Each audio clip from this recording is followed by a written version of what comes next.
Yes, तर practice problem आहे हा एक डिझोल्युशनचा. बघा काय प्रॉब्लेम दिलाय, मी पहिल्यांदा वाचतो, समजून घेऊया, ऍडजस्टमेंट काय आहेत बघूया, अँड देन आपण तो सॉल्व्ह करूया. Ganesh and Kartik are partners sharing profit and losses equally. दोन पार्टनर आहेत, एकाचं नाव आहे गणेश, दुसऱ्याचं नाव आहे कार्तिक. दोघं आपलं जो प्रॉफिट आहे, लॉस आहे, तो समसमान डिस्ट्रीब्यूट करून घेतात. They decided to dissolve the firm on 31 March 2018. The balance sheet was as under. आता या दोघांनी ठरवलं की आपला जो पार्टनरशिपचा व्यवसाय आहे तो आपण बंद करूया, आणि त्यांची जी बॅलन्स शीट आहे ती इथं खाली दिलेली आहे. ओके, सो बॅलन्स शीट बघा, इथं बॅलन्स शीटला पहिला लॅबिलिटी बाजू, क्रेडिटर्स लॅबिलिटी आपली, बिल्स पेएबल लॅबिलिटी आहे, रिझर्व्ह फंड प्रॉफिटचा एक भाग आहे, डिस्ट्रीब्यूट करतो आपण याला, आणि दिलं इथं कॅपिटल. तर एक नॉर्मल लॅबिलिटी साइड आहे. असेट बाजूला बिल्डिंग आहे, फर्निचर आहे, डेटर्स आहेत, स्टॉक आहे, बिल रिसिवेबल आहेत आणि कॅश आहे. ओके, तर एक नॉर्मल बॅलन्स शीट इथं दिले. आता खाली ऍडजस्टमेंट दिल्यात, पण या डिझोल्युशन मध्ये ऍडजस्टमेंटला काही टिकमार्क करण्याची गरज नसते, डायरेक्टली आपण त्या ऍडजस्टमेंट करू शकतो. त्यामुळे पहिल्यांदा काय करूया, ही जी बॅलन्स शीट दिलेली आहे याचं आपण पोस्टिंग करून घेऊ, आणि त्यानंतर आपण ऍडजस्टमेंट पार्टकडे तिकडं जाऊया. तर सगळ्यात पहिल्यांदा नावं द्या पार्टनरची. पहिल्याचं नाव आहे गणेश, दुसऱ्याचं नाव आहे कार्तिक. पार्टनर्स कॅपिटल अकाउंटला नावं लिहा पार्टनर्सची. पहिल्याचं आहे गणेश,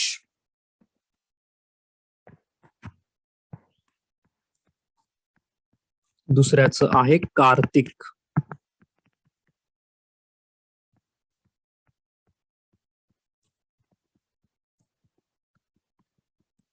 ओके, चलो. सो मित्रांनो, आपल्या रेग्युलर 6 स्टेप्स त्याला फॉलो करायचा आहे आणि हा प्रॉब्लेम सोडवायचा आहे. त्यामध्ये स्टेप नंबर 1 आपण पहिल्यांदा काय बघतो, दिलेल्या बॅलन्स शीट मध्ये कॅपिटल बघतो. ओके, सो कॅपिटल मध्ये बघा, गणेशचं कॅपिटल आहे 40,000, कार्तिकचं कॅपिटल आहे 80,000. ओके, सो कॅपिटल लिहितो पार्टनर्स कॅपिटल अकाउंटच्या क्रेडिटला, याला लिहा बाय बॅलन्स बीडी, बाय बॅलन्स बीडी. पहिल्याचं आहे 40, दुसऱ्याचं आहे 80. ओके, एकदम बेसिक आहे, सिम्पल. तिथं बघायचं आहे आणि इथं जस्ट लिहून घ्यायचंय तुम्हाला, याच्यापेक्षा वेगळं काही करायचं नाहीये. सिम्पल कॅपिटल बघायचं पहिल्यांदा, इथं लिहून घ्यायचं. हा प्रश्न संपलेला, आपला capital step complete. Step number 2, दिलेल्या प्रॉब्लेम मध्ये तुम्हाला general reserve fund, PL account असा कोणता पॉईंट दिलाय का बघायचं. तर या प्रॉब्लेम मध्ये तुम्हाला मित्रांनो दिलाय reserve fund. Okay, so reserve fund कुठं रेकॉर्ड करतो, तर पार्टनर्स कॅपिटल अकाउंटच्या क्रेडिटला. तर इथं लिहा by reserve fund. Okay, by reserve fund. आता बघा, टोटल रिझर्व्ह फंड मित्रांनो किती आहे रे, तर तो आहे 20,000. यांचा रेशो जो असतो त्या रेशो मध्ये रिझर्व्ह फंडला डिस्ट्रीब्यूट करतो. रेशो किती आहे यांचा, तर रेशो इक्वल आहे, म्हणजे समसमान. तर 20,000चे समान 2 भाग करा. 20,000चे तुम्हाला समान 2 भाग करायचे आहेत. प्रांजली आदित्य बरोबर आहे मित्रांनो. तर 20,000चे समान 2 भाग, एकदम बेसिक. 20,000 भागिले 2 केलं तर प्रत्येकाला येतील किती इथं, 10,000 आणि 10,000. सृष्टी सिद्धी बरोबर आहे उत्तर मित्रांनो, एकदम बेसिक गोष्ट आहे. Very good. चलो, तर रिझर्व्ह फंड तुम्ही दोघांमध्ये डिस्ट्रीब्यूट केला, इथपर्यंत काहीच प्रॉब्लेम नाही. नेक्स्ट स्टेप, यानंतर आपण बघतो दिलेल्या प्रॉब्लेम मध्ये कॅश बॅलन्स, बँक बॅलन्स दिलाय का, तर यस, आपल्याला इथं कॅश बॅलन्स दिलाय जो आहे 4,000 रुपये. बरोबर आहे. तर कॅश बॅलन्स जो आहे, तर तो कॅश नाव आहे, याचा अर्थ अकाउंटचं नाव पण कॅश असेल. तो कॅशचा बॅलन्स आपण लिहायचा कुठं, कॅश अकाउंटच्या डेबिटला. टू बॅलन्स बीडी अमाऊंट आहे 4,000 रुपये. Okay, to balance BD amount आहे 4,000 रुपये. चलो, तर आपण या एवढ्या स्टेप कंप्लीट केल्या. पहिलं कॅपिटल, सेकंड रिझर्व्ह फंड, त्यानंतर आपण लिहिला cash balance. Okay, next step आहे, यामध्ये आपण काय करतो, तर आपल्या ज्या असेट्स आहेत, सगळ्या असेट्स आहेत तशा पीएल ऍडजस्टमेंट अकाउंटच्या डेबिटला रेकॉर्ड करतो. त्यासाठी इथं पहिल्यांदा लिहा असेटसाठी to sundry assets account, to sundry assets account, आणि सगळ्या असेट्स आपल्याला लिहायच्या आहेत 1 बाय 1. त्यामध्ये बघूया आता कुठल्या कुठल्या असेट आहेत मित्रांनो. बघा इकडं, पहिल्यांदा दिले बिल्डिंग 88,000. ओके, लिहून घेतो मी इथं बिल्डिंग 88,000, तुम्ही पण लिहा. सेकंड, यानंतर आहे फर्निचर 12,000.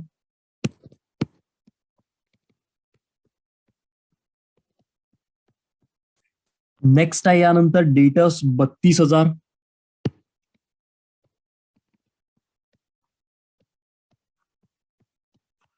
नेक्स्ट आहे यानंतर स्टॉक 24,000.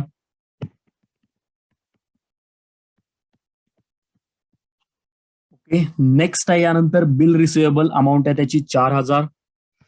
ओके, बिल्स रिसिवेबल आहेत 4,000. चलो, सो आपलं काम झालंय. कॅश ऑलरेडी तिकडे रेकॉर्ड केलंय, कॅश इथं येणार नाही. ओके, 88 आणि 2 90 आणि 10 1,00,000, 1,32,000.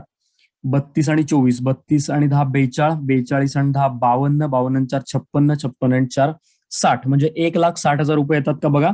अथर्व, श्रुती बरोबर आहे बाळांनो, सृष्टी बरोबर आहे. याची टोटल येते, आउटरला लिहितो मी 1,60,000 रुपये.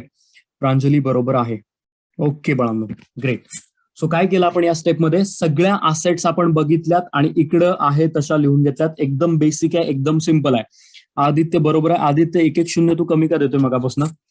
चलो, काही हरकत नाही. सो आता ज्या पद्धतीनं असेट डेबिटला लिहिल्या त्याच पद्धतीनं लॅबिलिटी आपल्याला लिहायच्या क्रेडिटला. सो इकडे लिहा bye sundry liabilities account. Okay, sundry liabilities account. आणि लॅबिलिटीज बघा किती आहेत, कुठल्या कुठल्या आहेत. सो नंबर 1 क्रेडिटर्स आहे 18,400. मी लिहून घेतो, क्रेडिटर्स 18,400 रुपये, नंबर 1. नंबर 2 आहे बिल्स पेएबल. बिल्स पेएबल आहेत 5,600. ओके,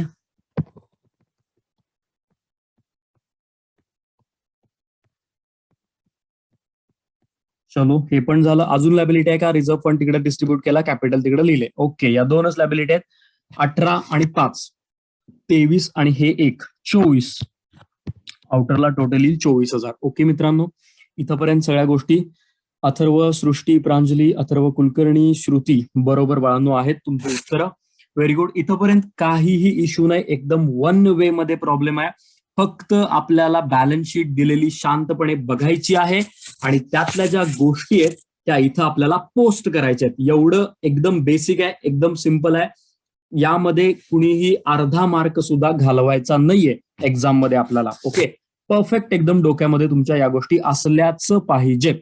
ओके, सो आता हा सगळा पार्ट कव्हर झाला बॅलन्स शीटच्या पोस्टिंगचा. तर आता यानंतर आपण जाऊया आपल्या ऍडजस्टमेंट पार्टकडे. ठीक आहे, तर ऍडजस्टमेंट मध्ये बघा नंबर 1 ऍडजस्टमेंट इथं काय दिलेले आहे, त्यात काही नंबर 1 2 नाहीये, सिंपल एका पॅराग्राफच्या माध्यमातून दिले. बघूया.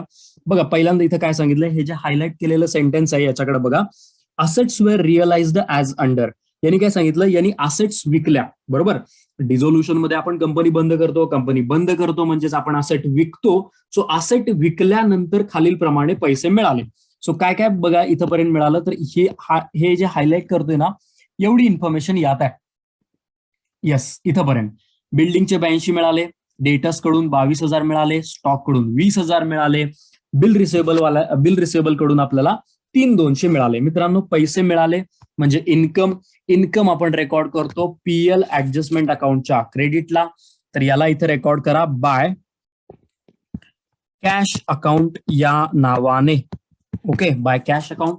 आता बघा 1 बाय 1 आपण लिहूया कुठल्या कुठल्या असेटचे किती मिळाले. बिल्डिंगचे मिळाले 82,000. 1 बाय 1 लिहितोय मी, माझ्यासोबत लिहा. बिल्डिंग 82, डेटर्स आहेत 22,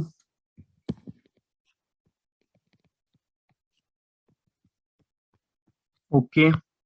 त्यानंतर स्टॉक आहे 20,000.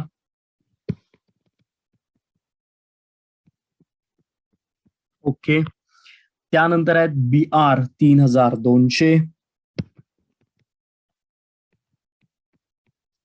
अजून काही नाही आहे ना, एवढंच आहे ना. येस, एवढंच आहे. ओके, सो याची टोटल करूया आपण. 82 अधिक 22, 80 2 1,04,000, 1,24,000, 1,27,000, 1,27,200 येतात का बघा. माझं काही चुकलं असेल तर मला सांगा. Yes, okay. सो यामध्ये आता अथर्व, श्रुती, आदित्य, सृष्टी उत्तर बरोबर आहेत, प्रतीक बरोबर आहे. 1,27,200 सिंपल एकदम. आपण ही रोज ऍडजस्टमेंट करणारच आहे डिझोल्युशन मध्ये. सो हे लिहिले 1,27,200. नाव याला ऍडजस्टमेंटला याला नॅरेशन लिहा बिंग. याला नॅरेशन काय, तर सेम इकडे ऍडजस्टमेंट मध्ये जे शब्द वापरले तेच इकडे वापरा. Being assets are being assets are realised. Okay, being assets are realised.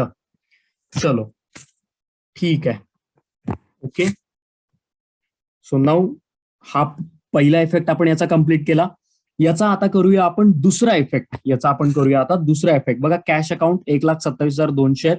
आता इथं याचा दुसरा इफेक्ट म्हणजे पहिला क्रेडिटला म्हणजे दुसरा डेबिटला येईल. तर इथं लिहा 1,27,200. कुठून आले हे? तर हे मित्रांनो आले P&L ऍडजस्टमेंट अकाउंट वरून. ओके, हे आले PL ऍडजस्टमेंट वरून. सिंपल दुसरा इफेक्ट केला. 11वी मध्ये जे आपण लीजर शिकलोय त्या लीजरचा हा डबल एंट्रीचा भाग आहे. याच्यात काही वेगळं किंवा असं फॅन्सी अवघड असं काही नाहीये.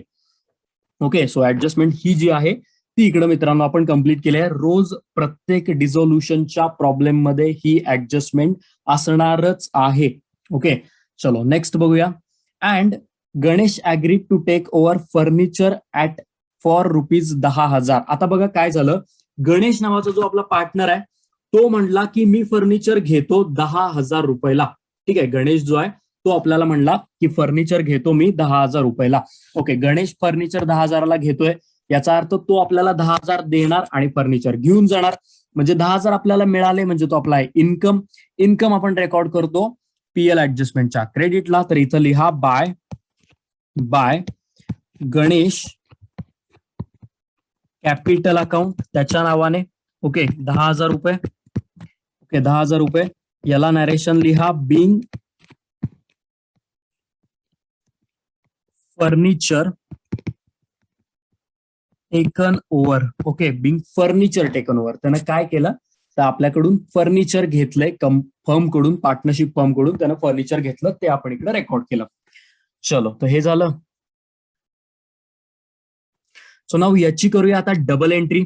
याची डबल एंट्री पहिला इफेक्ट क्रेडिटला म्हणजे दुसरा इकडे डेबिटला येणार. इकडे पार्टनर्स कॅपिटल अकाउंटच्या डेबिटला लिहा कुठून आलं हे. तर हे आलं P&L ऍडजस्टमेंट अकाउंट कडून. कुणाच्या कॉलम मध्ये? तर गणेशच्या कॉलम मध्ये. अमाऊंट आहे 10,000. ओके, सो मित्रांनो ही ऍडजस्टमेंट आपली इकडं आपण कंप्लीट केलेली आहे. ओके, चलो, तर हा यानंतरचा नेक्स्ट पार्ट बघूया काय आहे. नाव या तिसरं वाक्य बघा. Realisation expenses amounted to ₹2,000. आता हे जे सगळं रिअलायझेशन केलं, विक्रीचं काम आपण केलं असेटच्या, याच्यासाठी ₹2,000 खर्च आला. ठीक आहे, ₹2,000 आपला खर्च झाला. आता खर्च म्हणला की तो आपण रेकॉर्ड करतो PL ऍडजस्टमेंटच्या डेबिटला. तर हा जो रिअलायझेशनचा खर्च आहे तो इथं लिहायचा टू कॅश अकाउंटच्या नावानं. कॅश अकाउंट या नावानं. अमाऊंट आहे ₹2,000. याला नॅरेशन लिहायचं आहे being realisation expenses paid. Okay, being realisation expenses paid. चलो, तर हा या ऍडजस्टमेंटचा पहिला इफेक्ट केला आपण कॅश अकाउंट या नावानं. आता याचा डबल इफेक्ट करूया, दुसरा इफेक्ट करूया. दुसरा इफेक्ट येणार आहे कॅश अकाउंटला. पहिला डेबिटला आहे म्हणल्यावर दुसरा क्रेडिटला. तर इथं लिहा bye P&L adjustment account. Amount आहे ₹2,000. PL adjustment account. अमाऊंट आहे ₹2,000. तर मित्रांनो ज्या ऍडजस्टमेंट इथं दिलेल्या होत्या मला वाटतं त्या सगळ्या आपण कव्हर केलेल्या आहेत. पुन्हा एकदा क्रॉस चेक करूया आपण. बट आय होप एवढं काम जे खाली आपल्याला इन्फॉर्मेशन दिली होती तेवढं काम आपण केले. ओके, सो येस, एवढं केलेलं आहे आपण. ठीक आहे, काय हरकत नाही. इथंपर्यंत झालंय का सगळ्यांचं? सगळ्यांना समजलंय का? एक पॉईंट आता यामध्ये आहे पुढचा बघायचा आपल्याला. एवढं एकदा मला कन्फर्मेशन द्या, झाला असेल तर, कळाला असेल तर तुम्हाला. यस प्रतीक. ओके, यस सृष्टी, आदित्य, सिद्धी, श्रुती, सानिका, गायत्री, अथर्व जाधव, पौर्णिमा, अनु, अथर्व. लायबिलिटीज काय करायचं तेच मी सांगणार आहे. Yes yes Rohit. Rohit continue कर आता बाळा, इथनं पुढं व्यवस्थित समजेल तुला, काही इश्यू नाहीये. Sanika, yes. Okay, so new student जे आता या टॉपिक पासून जॉईन झालेत, आय होप त्यांना पण काही गोष्टी समजत असतील. एकदमच ब्लँक आहे असं तर अजिबात राहत नसणार आहे. सो न्यू स्टुडंट्सचं पण मला वाटतंय बऱ्यापैकी समजत असेल. तुम्ही पण बोलत चला, मला फीडबॅक काय आहे तो देत चला. समजतंय नाही समजतंय, सो दॅट मला काहीतरी त्याच्यावर ऍक्शन घेता येईल तिथं. ओके, सो बघा इन्फॉर्मेशन जी दिली होती तेवढं आपण केलेलं आहे. मी तुम्हाला काय सांगितलंय, या प्रॉब्लेमला क्लोजिंग करत असताना, या टॉपिकमध्ये आपण प्रॉब्लेम क्लोज करत असताना पहिल्यांदा बघायचं की सगळ्या असेट विकल्यात का, आणि सगळ्या लॅबिलिटी तुम्ही भागवल्यात का? बघा असेटमध्ये बिल्डिंग दिसते का इकडं कुठं?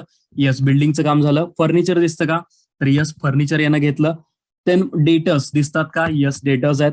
स्टॉक दिसतो का? येस, स्टॉकचं पण काम झालंय. बीआर ओके, बीआर पण आपण रिअलाइज केलं.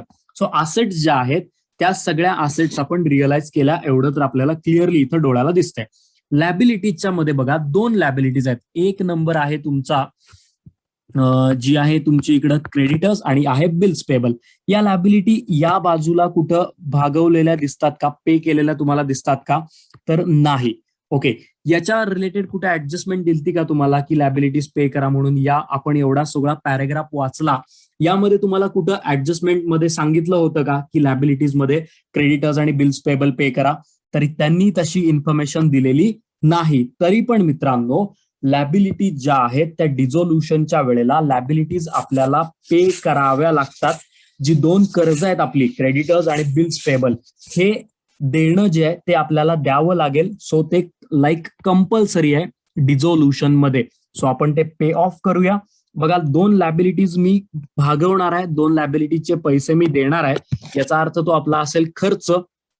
खर्च आपण रेकॉर्ड करतो पीएल ऍडजस्टमेंटच्या डेबिटला. तर त्या हिशोबानं लिहा इथं to cash account. To cash account यामध्ये लिहा, पहिली आहे क्रेडिटर्स आणि दुसरी आहे बिल्स पेएबल. ओके, सो बघा क्रेडिटर्स मध्ये क्रेडिटर्सची किंमत किती आहे? तर वरचीच बघा 18,400 जुनीच किंमत वापरायची आपल्याला, कारण नवी दिलेली नाहीये. आणि बिल्स पेएबल आहे किती? 5,600. तर हे 5,600. सो याची टोटल तिकडे होते तेवढीच 24,000 रुपये. येस प्रतीक, बरोबर आहे तुझं. ओके, सो हे 24,000 आणि याला नॅरेशन लिहा, बिंग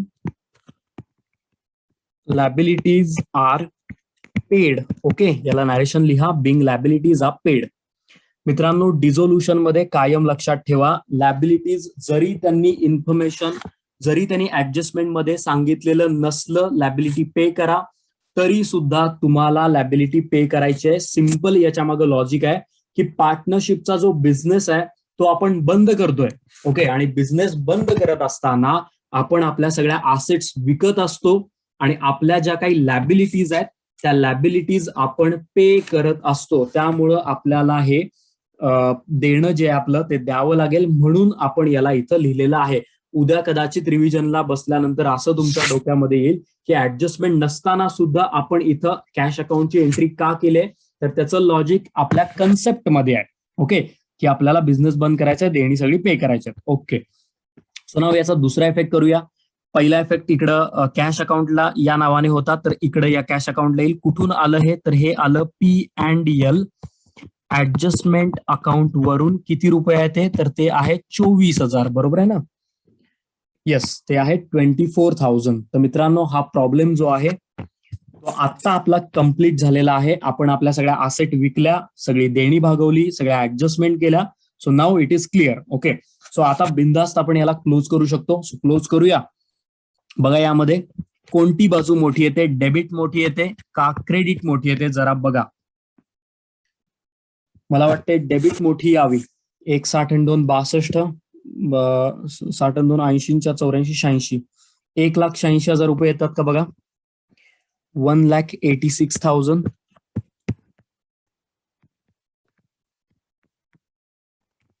येस, कोण कोण आहे? येस, श्रुती, सृष्टी, प्रतीक, साक्षी, प्राची, श्रुती पवार. येस, बरोबर आहे बाळा. ठीक आहे प्राची, 0 इश्यू नाहीये. बघा इकडली टोटल करूया आता. क्रेडिटची किती येते बघा? 20 आणि 20, 40 आणि 4, 44, 44 आणि 7, 51, 61, 1,61,200 येतात का? बघा, 1,61,200 इकडली टोटल. येस, प्रांजली, सृष्टी, आदित्य, साक्षी, पाटील, बरोबर आहे मित्रांनो. बघा क्रेडिटची एवढी आली, वजाबाकी करूया. यातनं वजाबाकी केल्यावर इथं राहतील 800 रुपये. हे तर क्लिअर आहे. इकडे होतील 2, 7 2 गेले, राहिले 4. इकडं इथं परत 2. ओके, तर 24,800 रुपयाचा लॉस राहतो का? बघा, सानिका, श्रुती, प्रांजली, गायत्री, उत्तर बरोबर आहे. 24,800 श्रुती पवार. यस बाळा, यस. ठीक आहे, तर प्रतीक बरोबर आहे. 24,800 लॉस राहतो. या लॉसला ट्रान्सफर कुठं करतो, तर या लॉसला आपण ट्रान्सफर करतो पार्टनर्स कॅपिटल अकाउंटला. ओके, दोन आहेत लोक, एक आहे आपला गणेश आणि दुसरा आहे कार्तिक. ओके, येस, अथर्व, सानिका, प्राची, उत्तर बाळांनो सगळ्यांची बरोबर आहेत. गुड. सो आता काय झालंय, टोटल जो आहे ना, ठीक आहे बघा, टोटल जो लॉस आहे तो आहे तुमचा 24,800. या लॉसला आपल्याला दोघांमध्ये डिस्ट्रीब्यूट करावा लागेल. आता यांचा रेशो किती आहे, तर तो समसमान आहे. म्हणजे 24,800च्या निम्मे करावे लागतील. 24च्या निम्मे 12, 800च्या निम्मे 400, म्हणजे प्रत्येकाला किती रुपये येणार, 12,400 रुपये. ओके, प्रत्येकाला किती येणार, 12,400 रुपये. यस, उत्तर सगळ्यांची बरोबर आहेत. सिद्धी, सृष्टी, अथर्व, अथर्व लदे, अथर्व 3 आहेत आता आपल्याकडे. अथर्व कुलकर्णी, अथर्व जाधव, अथर्व लदे, सानिका, उत्तर बरोबर आहे. Yes, good. चलो, काही हरकत नाही. तर ही झाली लॉसची पहिली एंट्री. 24,800 इकडे किती दिलाय यांनी, यस 24,800 आपलं बरोबर आहे पुस्तकानुसार सुद्धा. यस रोहित. चलो, सो नाव आता डबल एंट्री करूया याची मित्रांनो. पहिला इफेक्ट क्रेडिटला आहे तर दुसरा डेबिटला येईल. ओके, सो दुसरा डेबिटला आला. इकडे लिहा कुठून आलं हे, तर हे आलेलं आहे P&L ऍडजस्टमेंट अकाउंट वरून. प्रत्येकाला 12,400 रुपये. ओके, सो नाव आता मित्रांनो हे अकाउंट क्लोज करूया आपण. या अकाउंट मध्ये बघा काय आहे, कुठली बाजू मोठी येते. पहिला फक्त गणेशचं बघा, इकडं क्रेडिट मोठी 40 अधिक 10 50,000. इकडं पण लिहा 50,000. 50 मधून हे 12 आणि 10 22,400 वजा करा, म्हणजे इथं 600. 3 आणि 7 10. इथं पण 3 आणि 2 5 27,600 येतील पहिल्याचे. सानिका, श्रुती, सृष्टी बरोबर आहे. श्रुती बरोबर आहे. प्रांजली बरोबर आहे. प्रतीक बरोबर आहे. Good good good, very good. Message खूप येतात. चलो, 80 अधिक 10 90. इकडं 90,000. हे इकडं लिहा 90,000. हे यातनं वजा करा 12,400, तर इथं राहतील 600. इथं 3 आणि 7 10. इथं 2 म्हणजे इथं 7 77,600. यस, सानिका, श्रुती, आदित्य, दुसरी सानिका, श्रुती, परत प्रतीक, सानिका, प्रांजली, सगळ्यांची उत्तर बरोबर आहेत. All of you, very good, perfect. So नाव हा जो बॅलन्स आहे हा कुठे ट्रान्सफर करतो आपण, तर हा बॅलन्स ट्रान्सफर करतो कॅश अकाउंटला. ओके, हा ट्रान्सफर करतो आपण कॅश अकाउंटला. यस, सो याची एवढी डबल एंट्री करायची आहे आणि हा प्रॉब्लेम आपला संपलेला आहे. चलो, तर याची डबल एंट्री मी करतो. पहिल्यांदा लिहा बाय गणेश कॅपिटल अकाउंट आणि दुसऱ्या पार्टनरचं नाव बाय कार्तिक कॅपिटल अकाउंट. यामध्ये बघा 27,600 आणि 77,600. ओके, सो आता टोटल करा कॅश अकाउंटच्या दोन्ही साईडची. इकडं हे 200 आहे तसे, 27 अधिक 4 31, म्हणजे हे 1,31,200. इकडे किती येतात, 6 1200 2 हातच्याला 1 7 दुनी 14 18 18 20 आणि 21 2 7 2 9 11 आणि 12 13 1,31,200 येतात का. येस, कोण कोण आहे, सानिका, श्रुती, प्रांजली, सृष्टी, श्रुती, प्रतीक, उत्तर बरोबर आहेत बाळांनो. 1,31,200. 1,31,200. यस, सानिका, दुसरी सानिका बरोबर आहे उत्तर. एवढ्यानं प्रॉब्लेम हा आपला टॅली झालाय. हा प्रॉब्लेम मित्रांनो कम्प्लीट झालेला आहे.